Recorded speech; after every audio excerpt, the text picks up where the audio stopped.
এই আকবর ভাই বলেন কি করেন? এই যে কাজ করতেছি, গার্ডেন দিলাম, নেওয়া করলাম, টানা লাগে।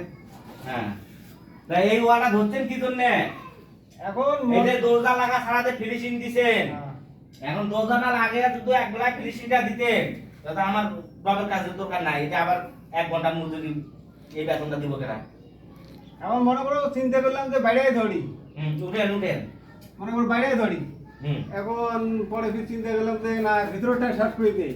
হুম এখন মালিকের কথা যে আমার তাড়াতাড়ি রুম সাফ করে দাও। বলে, আর মালিকের কথা শুনতো আমরা বলে মালিক প্রতিদিন দরজা টানি দিয়ে শেষ করতেছে, দরজা আনি যায়, দরজা আনি যায় না। তোর কথা বসি, হ্যাঁ, তা বলে আনু, এই কথা বলছে। তা বাইরে কাজ আছে, এটা আনবো দরজা, তখন আনবো তখন ফিনিশিং দিতাম। এখন ওইটা ফিনিশিং দেওয়ার দরকার ছিল না।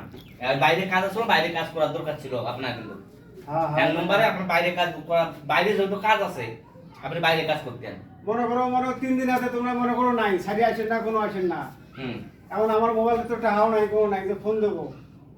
আরে ভাই, কাজ তো আছে বাইরে, আছে তো আমার ফোন কাজ দেওয়ার আছে। তো দরকার ছিল না। আচ্ছা, যা তো করি তো করে ফেলাইছেন, হ্যাঁ। এটা ভাঙা তাই তো না। না, এটা এখন ওই যে ফিনিশিং তো ভালো করে দিয়েছেন নাকি? ফিনিশিং ভালো আছে, ভালো আছে। বাড়িওয়ালা কিছু আসে ফোন দিচ্ছে না তো? না, বাড়িওয়ালা করে সুন্দর হয়েছে। সুন্দর হয়েছে? হ্যাঁ, বলে ভালো ফিনিশিং। তারপর ওই যে জায়গা জায়গায় আমি দেখতেছি, চোখে আমার চোখে দেখতেছি খারাপ, বুঝছেন? না। এগুলো ভালো না, এগুলো দেখলে এ তো মালিক তো এরা বুঝে, এ তো বুঝে কম, বুঝে নাই, হ্যাঁ, এরা তো বুঝতো না। কিন্তু তারপর একটু ফিনিশিংটা ভালো করে দিবেন, হ্যাঁ? আচ্ছা। ওই যে কানিগুলা হ্যাঁ। ভালো করে গজ মাইরা ফিনিশিং দিবেন, গজ ধইরা উষা মারবেন, ঠিক আছে? কালকে বাচ্চারে ধরবো। হ্যাঁ হ্যাঁ, কালকে বাচ্চাকে ধরবেন, এইটাই কাজ করেন, হ্যাঁ? হ্যাঁ হ্যাঁ।